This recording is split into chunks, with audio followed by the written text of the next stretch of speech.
18. Blue Feathers. Sharn went last to Durdin's village, the only nearby Qualidane village not on the great river. He had traveled to the other villages by canoe, speaking with the men and convincing them to send at least one person to commit to go and talk with the Minkaira chiefs. Watoroki, the boy Sharn had been shaping the canoe for, accompanied him the entire journey. They walked through the forest near Durdin's village. As the forest thinned, they could see smoke from bonfires and cookfires ahead, rising above the trees. Sharn expected to find people of the village about as they neared, but they saw no one. He noticed, too, the smoke ahead rose thick and black, and appeared as a heavy haze instead of individual columns. He quickened his pace. As Sharn and Watu ran by the last young trees into the open, they saw spread out before them the charred remains of the village, burnt to the ground. Sharn dared to hope the people of the village had survived. He walked closer and saw the truth. First one body, then another. Not dead by fire or smoke, but by arrows. He walked through the village in an oblong circle. The bodies of old men and women, a few clutching dead babes, lay sprawled in and around the roundhouses, the shafts of the arrows protruding like grass. Sharn followed the trail of corpses out of the village further south. The bodies of the men lay mostly in one area, where the fiercest of the fighting must have taken place. Many dead Minkaira lay among them. Sharn found Durdin. He fell to his knees beside the great chief's body. Oh, Great Spirit, Sharn thought. Why? He felt a surge of anger well up from his gut. His hands shook with it. He took Durdin's war club from the ground beside the chief's outstretched hand, walked to the closest Minkaira corpse, and buried the blade in the man's head. He let go of the club, stood and wiped his face with his arm. He turned and saw Watu watching him. The boy had followed him. Watu. Sharn said the boy's name, not knowing what else to say. Gather wood for a fire. We will burn the bodies before we leave. All the bodies. Watu stood rooted, his face blank. Come, Watu, Sharn said. We will collect the wood together. He walked over to the boy and placed his hand on Watu's rigid shoulder. Come, Sharn repeated. The boy nodded and turned away from the carnage. They gathered enough wood from the remains of the village to build a mammoth bonfire. They worked long into the evening, dragging each body over the ground to the edge of the fire, then tossing or rolling it in.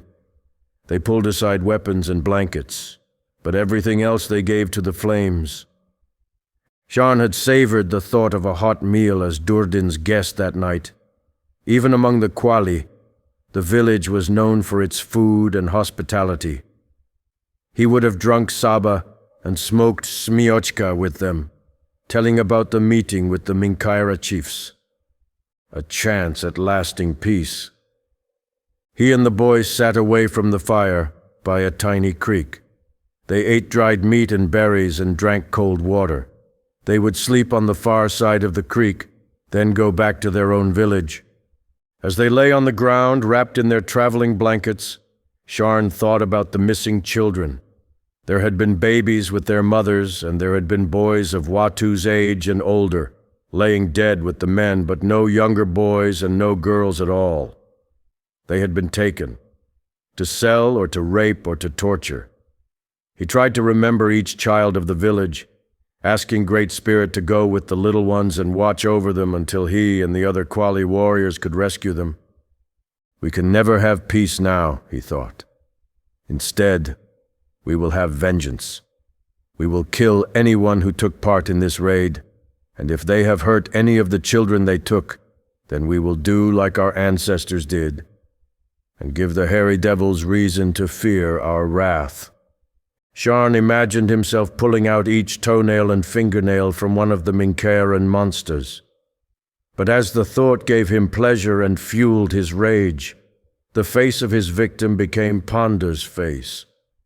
The screams which Sharn had relished a moment before now gave him pain. He realized hate would fog his mind.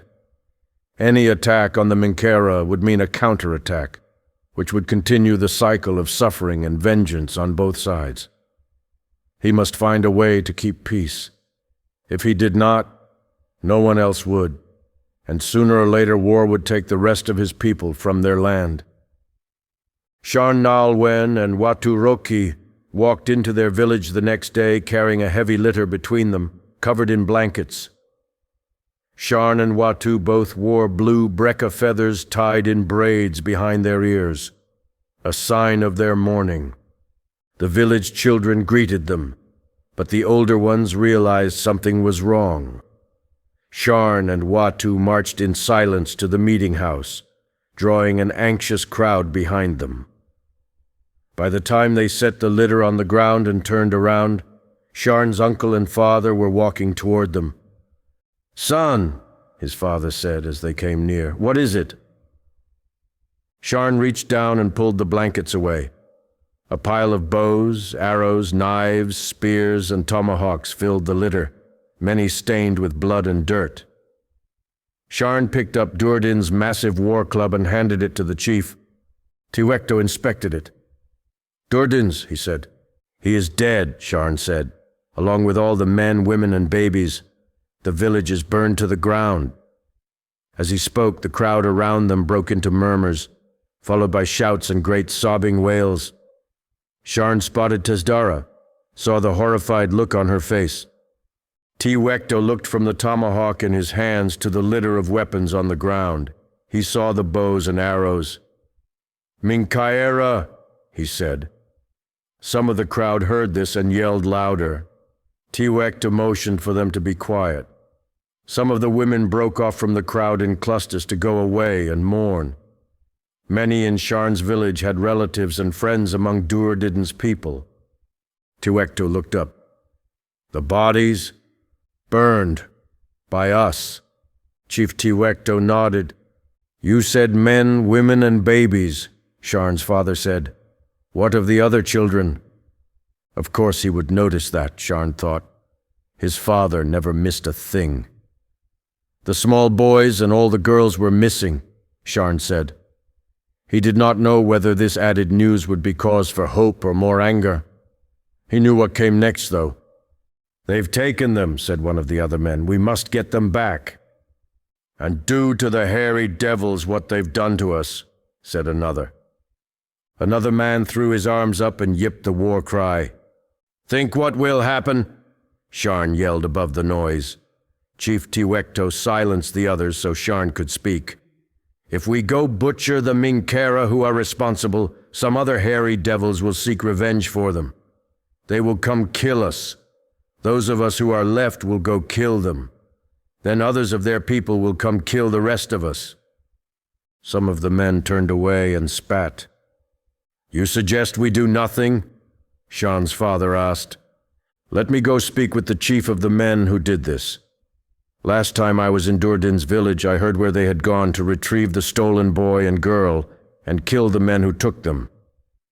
I will go to the same town. I will tell them we will have no more meetings and no peace agreements until the children are returned, along with the heads of the men who attacked the village. If they disagree, then we go do it ourselves."